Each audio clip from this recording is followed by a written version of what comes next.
Hello friends, काफ़ी दिनों के बाद मैं फिर से यूट्यूब पे आ गया हूँ और फिर से अब वीडियो स्टार्ट करूँगा बनाना। और इसका मेन रीज़न ये था, इतने दिनों से मैंने वीडियो इसलिए नहीं बनाया ताकि मेरे घर में शादी थी। पीछे का बैकग्राउंड देख के आपको समझ में आ रहा होगा कि मैं अभी अपने गाँव में हूँ और यहीं से मैं अब फिर से वीडियो स्टार्ट कर रहा हूँ बनाना।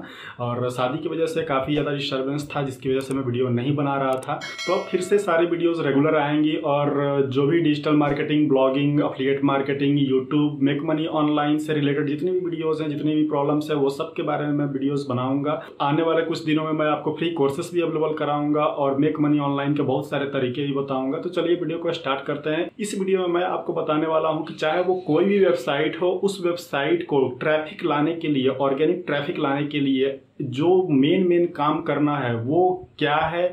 और वो सारे वेबसाइट्स को करना ही पड़ता है। अगर वो आप नहीं करते हो तो आपकी वेबसाइट पे ट्रैफिक नहीं आती है। वेबसाइट बना लेते हो, कंटेंट लिख लेते हो, सब कुछ कर लेते हो, लेकिन ट्रैफिक नहीं आता है। यही सबसे बड़ा प्रॉब्लम है हर एक बिगिनर की, या फिर इंटरमीडिएट लेवल हो या एडवांस लेवल हो। प्रॉब्लम सबकी यही है कि ट्रैफिक क्यों नहीं आता है, ट्रैफिक नहीं आता है, वेबसाइट रैंक नहीं होती है। तो इसका क्या रीज़न है, इसमें किस किस स्टेप को फॉलो करना होता है। तो कुछ ऐसे पॉइंट्स हैं जिनको आपको फॉलो करना ही होगा, और फॉलो करोगे तभी जा करके आपके जो वेबसाइट है उस पर ऑर्गेनिक ट्रैफिक आएगा। तो चलिए वीडियो को स्टार्ट करते हैं और देखते हैं कि वो कौन कौन सा पॉइंट है। तो सबसे पहला पॉइंट है कि आपके वेबसाइट की स्पीड। आपके वेबसाइट की स्पीड जो है वो आपको सबसे फास्ट रखनी है। तो और वेबसाइट की स्पीड फास्ट रखने के लिए आप क्या करोगे, तो सबसे पहला चीज आपका होस्टिंग होता है। होस्टिंग आपको ऐसे जगह से परचेस करना होगा जो कि काफ़ी ज़्यादा फास्ट हो, जिसका अप टाइम जो है वो 99.9% हो। या फिर आप क्लाउड होस्टिंग यूज़ कर सकते हो, या फिर अगर आप शेयर्ड होस्टिंग यूज़ कर सकते हो तो अच्छे होस्टिंग यूज़ करो, चाहे वो ब्लू होस्ट यूज़ करो, होस्टिंगर यूज़ करो। होस्टिंगर यूज़ करना है तो उसका लिंक आपको डिस्क्रिप्शन में मिल जाएगा, वहाँ से आप जो है वो परचेज कर सकते हो। तो और जिस पे आपको 70% का ऑफ मिल जाएगा। बाकी और भी अच्छे होस्टिंग प्लेटफॉर्म है, लेकिन कोशिश करो कि आप प्रीमियम होस्टिंग यूज़ करो और अच्छा होस्टिंग यूज करो। और उसके साथ साथ आपके वेबसाइट का जो स्पीड है उसको आप मैनेज रखो। स्पीड को मैनेज करने के लिए आपको ऑप्टिमाइज करना बहुत जरूरी है।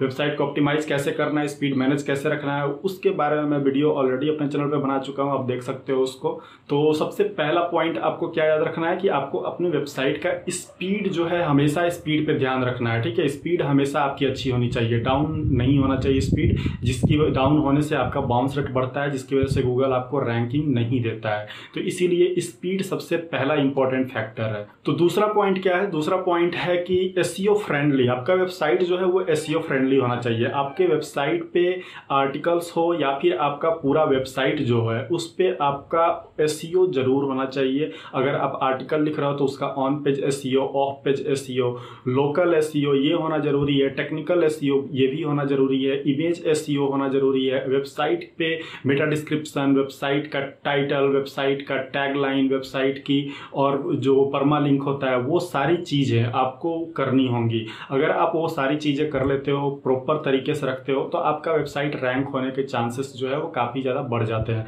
और अगर आपका वेबसाइट एसईओ फ्रेंडली नहीं होगा तो वो कभी भी गूगल डिस्कवर में या फिर गूगल के रैंकिंग में फर्स्ट पेज पे नहीं आ पाएगा। तो इसीलिए आपको एसईओ सीखना जरूरी है। चाहे वो कोई भी वेबसाइट हो, एसईओ सीखना मस्ट है। अगर आप ऑर्गेनिक ट्रैफिक चाहते हो तो आपको एसईओ करना ही पड़ेगा। इसके अलावा और कोई चांस नहीं है कि आपका लॉन्ग रन में ट्रैफिक आ जाए। आप कोई इधर उधर से जुगाड़ लगा करके, शेयर करके आप ट्रैफिक ले सकते हो, लेकिन वो लॉन्ग रन में नहीं आएगा। इसीलिए एसईओ बहुत जरूरी है। तीसरा पॉइंट है वेबसाइट की सिक्योरिटी। वेबसाइट की सिक्योरिटी जो है वो सबसे अच्छी होनी चाहिए। एसएसएल सर्टिफिकेट आपका होना चाहिए, या फिर क्लाउडफ्लेयर का जो सिक्योरिटी लेवल होता है वो भी आप यूज कर सकते हो। तो क्योंकि सिक्योरिटी जो होती है वही आपके वेबसाइट को ऑथेंटिसिटी प्रोवाइड करती है। गूगल को भी ये लगता है कि नहीं वेबसाइट सिक्योर है तो गूगल उसको प्रमोट करता है, इसीलिए एसएसएल सर्टिफिकेट होना बहुत जरूरी है। चौथा पॉइंट ये है कि आपको वैसे टॉपिक्स को टारगेट करना है जिसका सर्च पोटेंशियल ज़्यादा हो। Search potential in the sense कि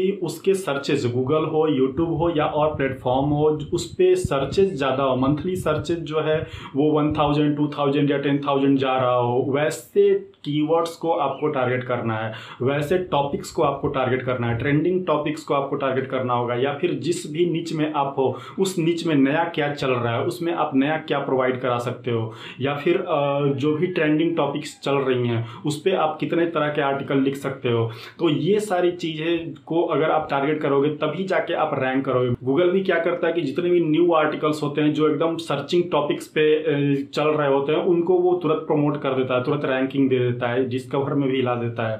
तो इसीलिए आपको ट्रेंडिंग टॉपिक्स या फिर जो भी टॉपिक्स पे सर्चेज ज़्यादा है वैसे टॉपिक्स पे लिखना बहुत ज़रूरी है, ठीक है। अगर उस टॉपिक्स को आप अपने वेबसाइट में डालते हो तो आपको ऑर्गेनिक ट्रैफिक इंस्टेंट मिलेगा। इसीलिए बहुत सारे आप डिस्कवर भी अगर आप यूज करते होगे, डिस्कवर का फीचर आप देखोगे अपने मोबाइल में, उसमें जो स्टार्टिंग के जो वेबसाइट्स होते हैं जो भी आपके फीड में आता है अगर आप देखोगे तो वो एकदम न्यू टॉपिक होते हैं, एकदम लेटेस्ट टॉपिक जिस पे कि लोग सर्च कर रहे होते हैं, उस टॉपिक्स पे जो है वो आर्टिकल्स आता है। तो इसीलिए डिस्कवर में भी आने का भी एक ये रीजन है कि तो जितने भी लेटेस्ट टॉपिक्स हैं, ट्रेंडिंग टॉपिक्स हैं, उन सभी टॉपिक्स पे आपको लिखना होगा, तब जाके आपको ऑर्गेनिक ट्रैफिक मिलेगा। तो पांचवा पॉइंट ये है कि जब आप आर्टिकल लिख लेते हो तो आर्टिकल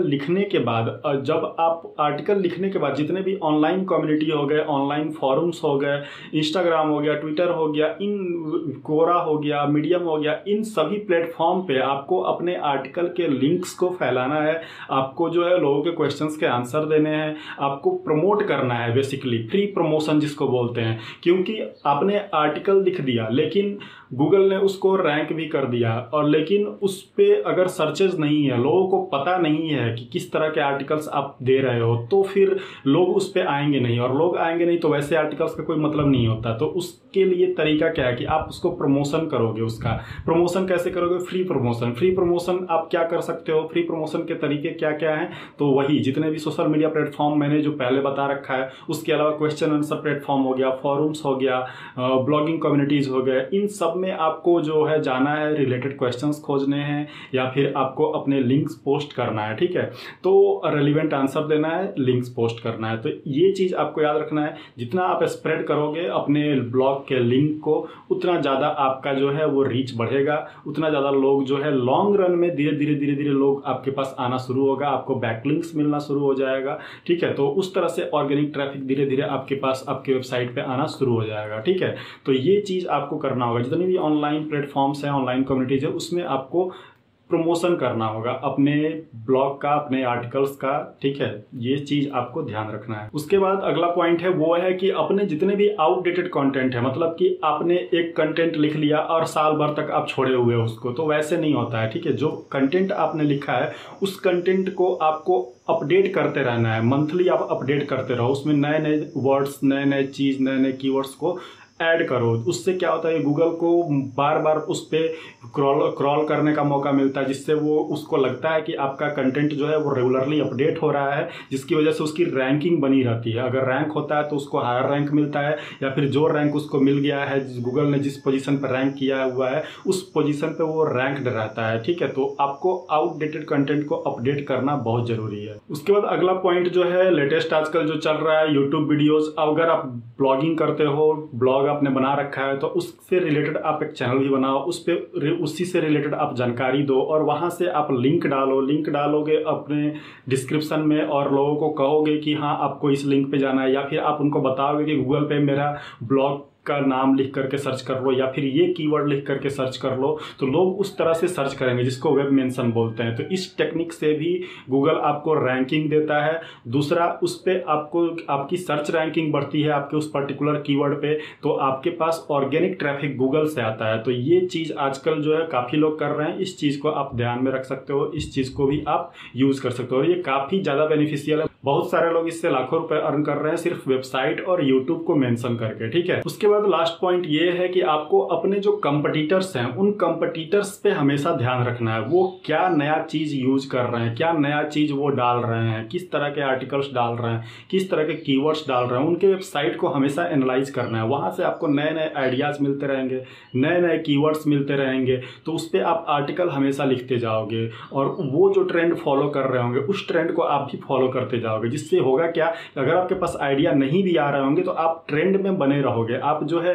कंपटीशन में, रेस में बने रहोगे, ठीक है, क्योंकि आप वो सारी चीज़ें फॉलो करते रहोगे। और बाकी अगर आपके पास न्यू आइडियाज़ है तो आप उसको लगाओ और उसको उस पर को इम्प्लीमेंट करो, उस पर सारे आर्टिकल्स लिखो, तो वो एक अलग तरीका चीज़ है कि आप और ऊपर निकल जाओगे। अगर नहीं भी आपको आइडियाज़ आता है तो कंपटीटर्स को ध्यान में रखना बहुत ज़रूरी होता है, क्योंकि वो बहुत सारे चीज़ ऐसे सिखा भी जाते हैं जो आपको नहीं आता है, या फिर बहुत सारे चीज़ ऐसे यूज करते हैं जिसको आपको भी यूज करना चाहिए, तो आपकी वेबसाइट भी जो है वो उनके साथ साथ रैंक होनी शुरू हो जाती है। तो ये चीज़ आप कर सकते हो कि कंपटीटर्स पे आप ध्यान से दे सकते हो। बाकी वही सारी चीज़ें हैं, कोरा मीडियम के बारे में मैंने पहले ही बता रखा है, और ये सारे चीज़ आपको करना जरूरी है। और ये आपको डेली रेगुलरली आपको 2 घंटे ये सारे काम करने हैं, क्योंकि अगर आप ये सारे काम नहीं करते हो तो आप कोई भी तरीका लगा लो, कुछ भी कर लो, जितने भी ऑनलाइन आपको यूट्यूब पे लोग बताते हैं कि इस वेबसाइट पे लिंक डालो, उस वेबसाइट पे लिंक डालो, या फिर ऐसे करो वैसे करो ट्रैफिक आएगा, वो सब बकवास है, उससे नहीं आता है ट्रैफिक। आपको धीरे धीरे धीरे धीरे ट्रैफिक लाना होता है।